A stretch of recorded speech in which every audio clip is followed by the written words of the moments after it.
नमस्कार। आप देख रहे थे न्यूज 15 और आपके साथ मैं सुम्बिका। सबसे पहले तो आप सभी को गणतंत्र दिवस की हार्दिक शुभकामनाएं। गणतंत्र दिवस यानी रिपब्लिक डे हमारे देश का नेशनल फेस्टिवल है, जिसे 26 जनवरी को पूरे देश में धूमधाम से मनाया जाता है।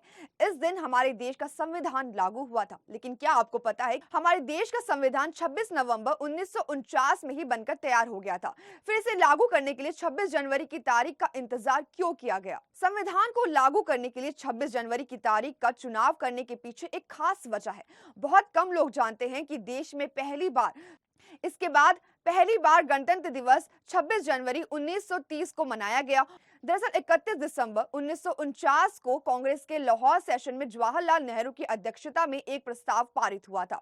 इस प्रस्ताव में यह मांग की गई थी कि अगर ब्रिटिश सरकार ने 26 जनवरी 1930 तक भारत को डोमिनियन स्टेट का दर्जा नहीं दिया तो भारत को पूर्व स्वतंत्र घोषित कर दिया जाएगा। इसके बाद पहली बार गणतंत्र दिवस 26 जनवरी 1930 को मनाया गया और इस दिन तिरंगा भी लहराया गया था। तभी से 26 जनवरी की तारीख देशवासियों के लिए काफी महत्वपूर्ण हो गई। जब देश 15 अगस्त 1947 को आजाद हुआ तो ऑफिशियली स्वतंत्रता दिवस 15 अगस्त को मनाया गया, लेकिन 26 जनवरी की तारीख को यादगार बनाने के लिए 26 जनवरी का चुनाव संविधान लागू करने के लिए किया गया। यही कारण है कि 26 नवंबर 1949 में संविधान बन जाने के बाद भी 2 महीने इंतजार किया गया और 26 जनवरी 1950 में इसे लागू किया गया। चलिए अब आपको बताते हैं कि गणतंत्र दिवस से जुड़े कुछ इंटरेस्टिंग फैक्ट्स। 26 जनवरी 1929 को इंडियन नेशनल कांग्रेस ने भारतीय स्वराज की घोषणा की थी। इसलिए भारत का संविधान लागू करने के लिए 26 जनवरी की तारीख को चुना गया था। जिस दिन संविधान पर हस्ताक्षर किए जा रहे थे उस दिन जोरदार बारिश हो रही थी। इसे शुभ संकेत भी माना गया था। जनवरी 1948 में भारत के संविधान का पहला प्रारूप चर्चा के लिए प्रस्तुत किया गया।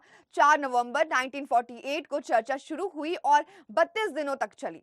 इस दौरान 7,645 संशोधन प्रस्तावित किए गए, जिसमें 2,476 पर विस्तार से चर्चा हुई। संविधान को अंतिम रूप देने के लिए 2 साल लगे और 11 महीने और 18 दिन का समय लगा था। संविधान को बनाने के लिए डॉक्टर BR अम्बेडकर की अध्यक्षता में एक मसौदा समिति नियुक्त की गई थी। मसौदा समिति का अंतिम सत्र 26 जनवरी 1949 को समाप्त हुआ और सभी की सहमति से संविधान को अपनाया गया। 26 जनवरी 1950 को इसे देश में लागू किया गया। 26 जनवरी को परेड के दौरान राष्ट्रपति को 31 तोपों की सलामी दिए जाने की प्रथा है। 31 तोपों की सलामी भारतीय सेना की 7 तोपों से दी जाती है, जिन्हें 25 पाउंडर्स कहा जाता है। पहली सलामी राष्ट्रीय गान शुरू होते ही दी जाती है और आखिरी सलामी ठीक 52 सेकंड के बाद दी जाती है। संविधान की ओरिजिनल कॉपी को हिंदी और इंग्लिश में प्रेम बिहारी नारायण रायजादा ने लिखा था। इसे लिखने में उन्हें पूरे 6 महीने का वक्त लगा था। इस काम के लिए भारत सरकार द्वारा कॉन्स्टिट्यूशन हाउस में उनको एक कमरा अलॉट किया गया था। प्रेम बिहारी नारायण रायजादा ने संविधान लिखने के लिए सरकार से कोई भी मेहनताना नहीं लिया था। बस एक मांग की थी कि वे संविधान के हर पेज पर अपना नाम लिखेंगे और आखिरी पेज पर अपने साथ अपने दादाजी का नाम भी लिखेंगे। भारत का संविधान दुनिया का सबसे लंबा और डिटेल्ड संविधान है। संविधान के हर पेज को प्रेम बिहारी नारायण रायजादा ने खूबसूरत लिखावट और इटैलिक में लिखा है।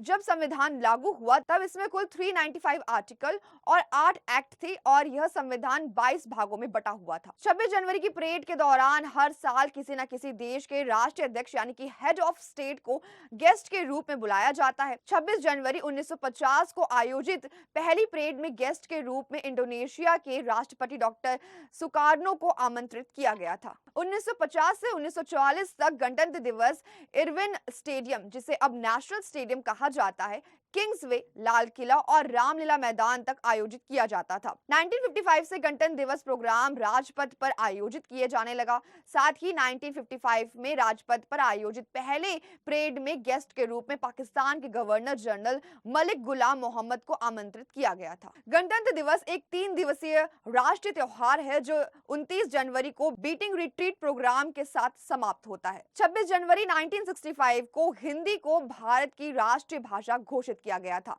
यूरोप, एशिया और अफ्रीका के ज्यादातर देशों में पहले वर्ल्ड वॉर के बाद महिलाओं को मतदान यानी कि वोट का अधिकार दिया गया। न्यूजीलैंड दुनिया का पहला देश है जिसने 1893 में महिलाओं को मतदान का अधिकार दिया और सऊदी अरब सबसे बाद में महिलाओं को वोट देने का अधिकार देने वाला देश है। सऊदी अरब में साल 2015 में महिलाओं को यह अधिकार मिला। फिनलैंड पहला यूरोपीय देश था जिसने महिलाओं को मत अधिकार दिया। उसके बाद नॉर्वे का नंबर आया, फिर धीरे धीरे दुनिया के अन्य देशों में भी महिलाओं को मत अधिकार मिलने लगा। तो हमारी आज की इस जानकारी में बस इतना ही। अब इस पर आपकी क्या राय है हमें कमेंट सेक्शन में जरूर बताएं। साथ ही देखते रहिए द न्यूज़ 15। वीडियो को लाइक, चैनल को सब्सक्राइब करना बिल्कुल ना भूलें।